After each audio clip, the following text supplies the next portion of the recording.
Sull'onda dei processi mediatici e dei ritiri consigliati dalla tifoseria sarebbe facile, troppo facile giocare al tiro al bersaglio o raccogliere applausi soffiando sul fuoco della contestazione.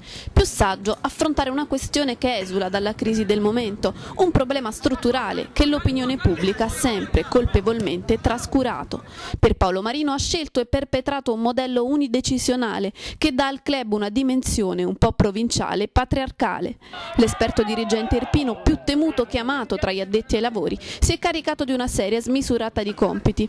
Si occupa del mercato, placa e indirizza un presidente tanto vulcanico quanto teatrale, gestisce la rete degli osservatori e spesso catalizza su di sé le attenzioni, talvolta morbose, della stampa sportiva. Le qualità di Marino sono indiscusse e indiscutibili, ma una società più strutturata garantirebbe una maggiore stabilità, soprattutto nei momenti difficili. Condividere le scelte di mercato con un tecnico autorevole e preparato ridurrebbe i passi falsi e la presenza di un team manager più esperto avrebbe un effetto sicuramente positivo sui turbolenti ragazzotti azzurri.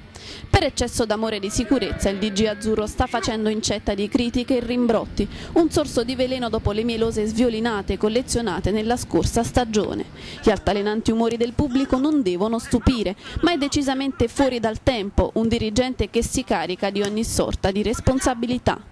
I modelli vincenti in Europa prevedono allenatori manager che si occupano in toto della parte tecnica, lasciando ai quadri societari solo le questioni amministrative e contabili. Direttore, ci pensi, è ora di cambiare per proiettare il Napoli nella dimensione europea che merita e per non offrire facili appigli ai sapientoni che lei mal sopporta dai tempi della Serie C.